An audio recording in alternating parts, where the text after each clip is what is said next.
Bonjour tout le monde, bienvenue sur Mad Learning. Aujourd'hui, nous allons parler du pancréas, qui est une glande mixte d'ailleurs. Et donc, nous allons nous intéresser plus particulièrement à sa partie endocrine. Donc, nous allons parler du pancréas endocrine. Et avant de continuer, je vous demanderai de bien vouloir vous abonner et de ne pas oublier d'activer la cloche de notification.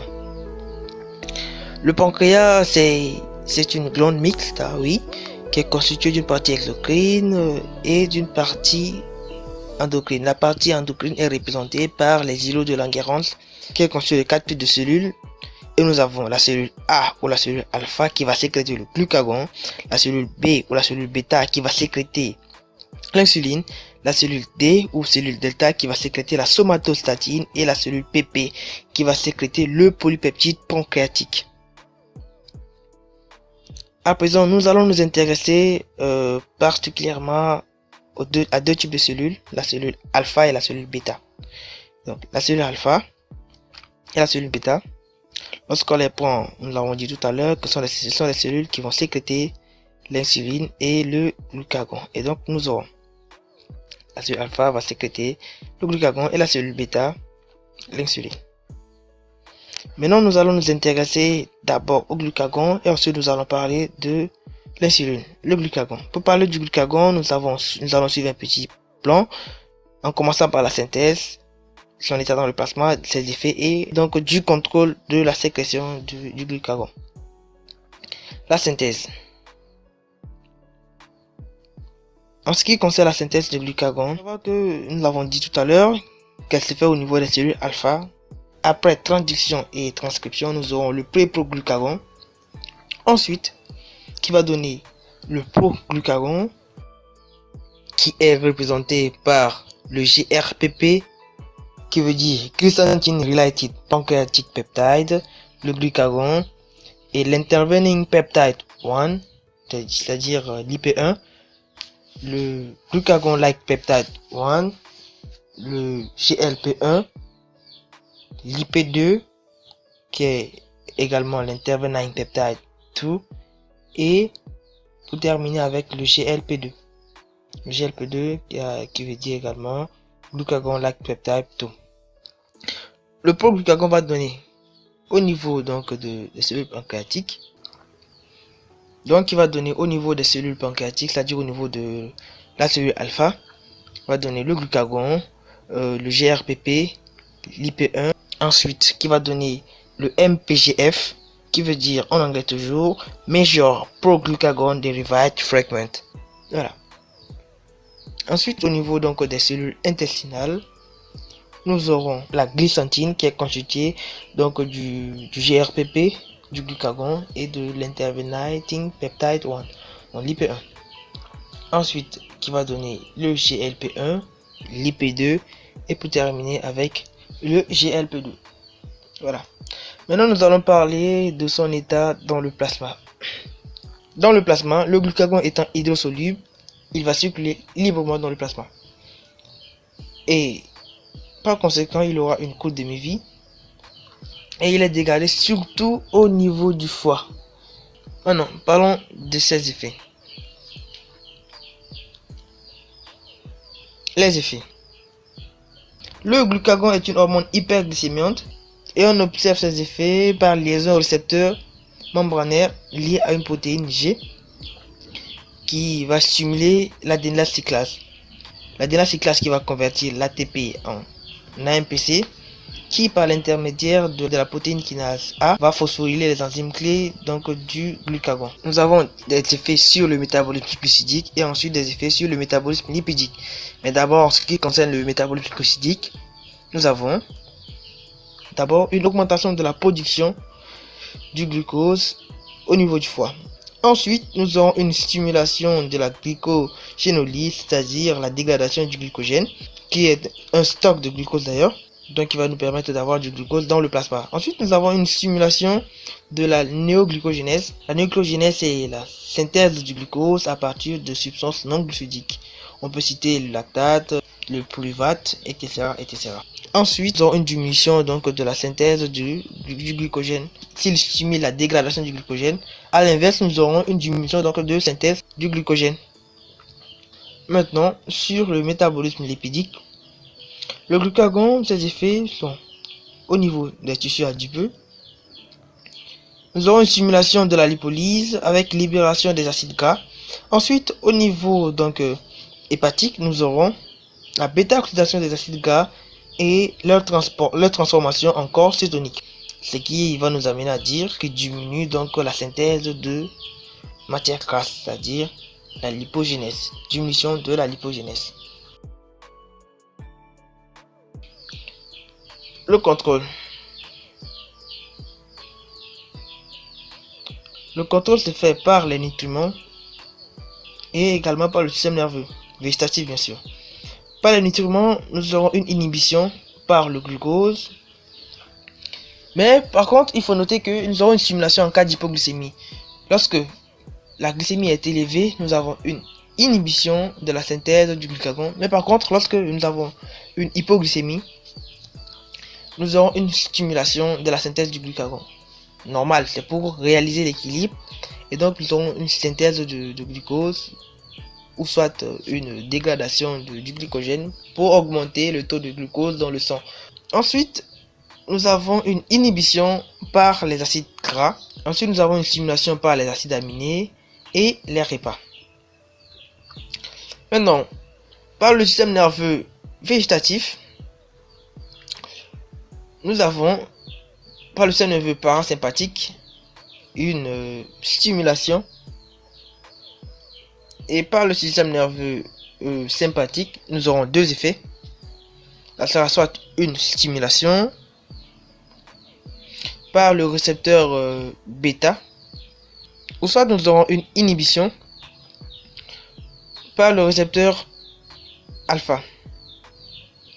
Donc l'effet majoritaire que nous allons avoir ici, ce sera une stimulation par le système sympathique. Donc il est important de savoir que le glucagon est sécrété au niveau de la cellule alpha, mais son récepteur, c'est le récepteur bêta. Et donc par le système nerveux sympathique, nous aurons beaucoup plus une stimulation.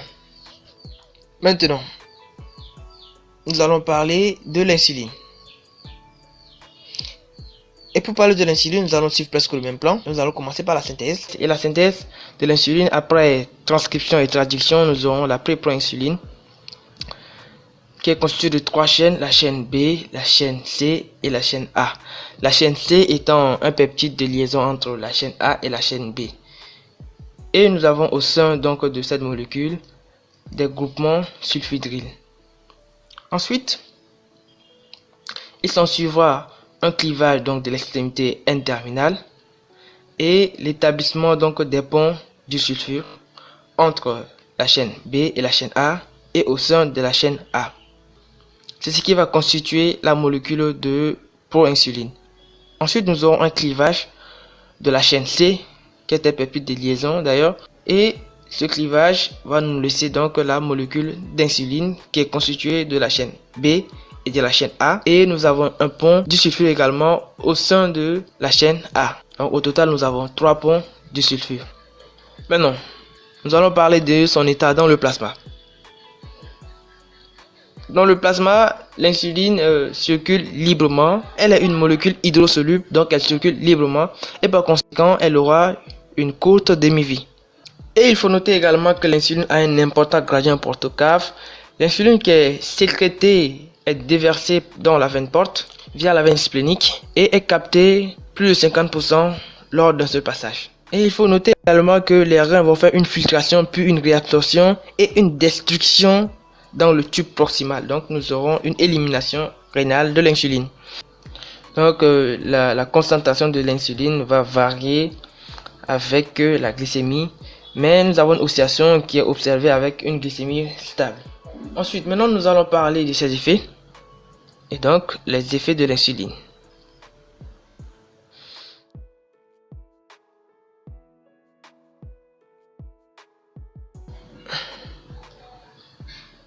L'insuline va stimuler le transport du glucose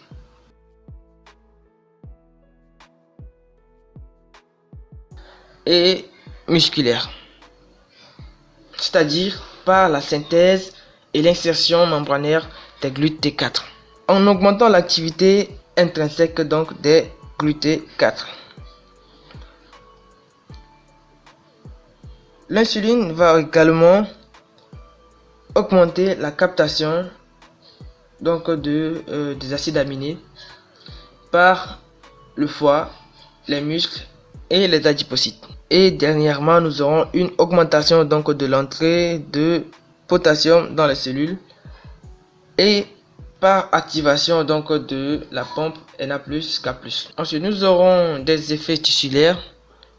Les effets tissulaires seront principalement sur le foie, les muscles et le tissu adipeux. Ensuite, nous aurons sur le foie une diminution de la glyconéogenèse, c'est-à-dire la synthèse du glucose à partir de substrats non glucidiques. Et ensuite, nous aurons une diminution de la glycogénolyse, c'est-à-dire la dégradation du glycogène, qui est un stock de glucose d'ailleurs, ce qui va entraîner une diminution de la production du glucose. Ensuite, nous aurons une augmentation de l'utilisation du glucose, c'est-à-dire nous aurons une augmentation de la glycolyse et de la glyconéogenèse. Et ensuite, nous aurons une augmentation de la lipogénèse et une diminution de cétogénèse. La cétogénèse, c'est la synthèse de corps cétonique à partir de l'acétylcoenzyme A qui dérive de la bêta-oxydation des acides gras. La cétogénèse, c'est la synthèse de corps cétonique à partir de matières grasses, de façon grosso modo. Ensuite, nous aurons une synthèse, une augmentation de la synthèse protéique, puis la captation de potassium. Ensuite, sur le muscle, nous aurons une augmentation de l'utilisation du glucose, par une augmentation du transport du glucose et une augmentation de la glycolyse et de l'oxydation du glucose. Ensuite, nous aurons une augmentation de la glyconéogenèse, c'est-à-dire la synthèse du glycogène, contrairement à la gluconéogenèse. Ici, nous parlons donc de la glycogénogenèse, la synthèse de glycogène et à partir de glucose. Ensuite, nous aurons une augmentation des masses protéiques par une diminution de la protéolyse et une augmentation de la synthèse protéique. Ensuite, nous aurons une augmentation de la captation de potassium comme au niveau du foie. Et maintenant, sur les adipocytes, nous aurons comme effets principaux une augmentation de l'utilisation du glucose par une augmentation du transport bien sûr du glucose et une augmentation de la glycolyse. Puis nous aurons également une augmentation des réserves en triglycérides par une diminution de la lipolyse et une augmentation de la lipogénèse. Voilà. Maintenant, nous allons passer au contrôle de la sécrétion d'insuline. Le contrôle. Donc, la sécrétion est étroitement contrôlée par les variations de concentration de glucose. Et il faut noter qu'il n'y a pas de sécrétion in vivo après un repas, mais nous aurons après une injection intraveineuse de glucose. Les stimuli primaires. En ce qui concerne les stimuli primaires, le glucose est le seul stimulus à concentration physiologique et certains acides aminés également. On peut avoir également des stimuli secondaires et ces stimuli secondaires sont appelés encore potentialisateurs. Nous avons certains acides aminés, les acides gras, les hormones, les neuromédiateurs. Maintenant, parlons de la régulation. La régulation, nous avons une régulation aiguë de la sécrétion du glucose et une régulation chronique. En ce qui concerne la régulation aiguë, nous aurons la régulation par les nutriments, le glucose, qui doit être métabolisé pour produire ses effets. Et qui va commencer d'abord par une pénétration du glucose au niveau de la cellule bêta par un système de transport, le GLUT2. Ensuite, il sera métabolisé avec une augmentation du rapport ATP sur ATP dans le cytoplasme des cellules bêta. Ensuite, nous aurons une fermeture des canaux K+ sensibles au rapport ATP sur ADP. Et nous aurons une dépolarisation qui s'en suivra. Et par conséquent, nous aurons une ouverture des canaux calciques voltage dépendant. Et enfin, le calcium va activer le système effecteur. Et nous aurons la sécrétion de l'insuline. Et pour l'illustrer, donc, nous aurons ici en orange le glucose.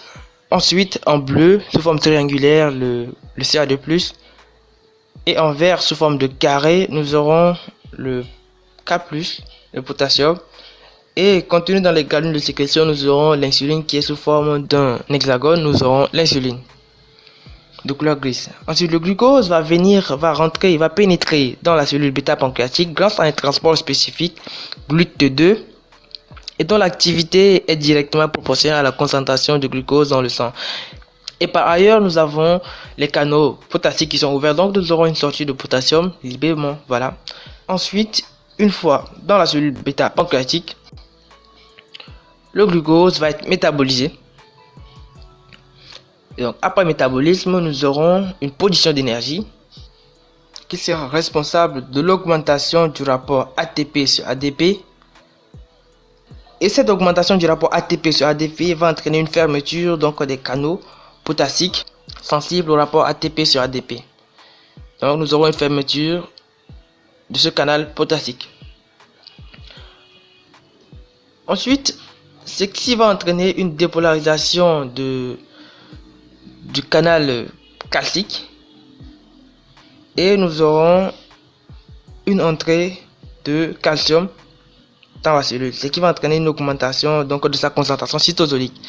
Ceci va entraîner une exocytose des granules de sécrétion d'insuline et nous aurons la sécrétion d'insuline dans le milieu extracellulaire. Donc c'est un peu ça le phénomène de sécrétion de l'insuline. Ici, le calcium va jouer le rôle d'un second messager.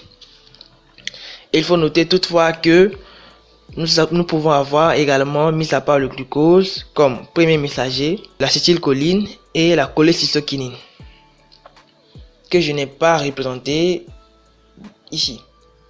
Ensuite, nous avons la régulation par les facteurs neurohormonaux. Il faut savoir que nous avons une potentialisation de l'effet du glucose par les incrétines qui sont le GLP1 et GIP, le glucagon-like peptide 1 et le gastric inhibiting peptide.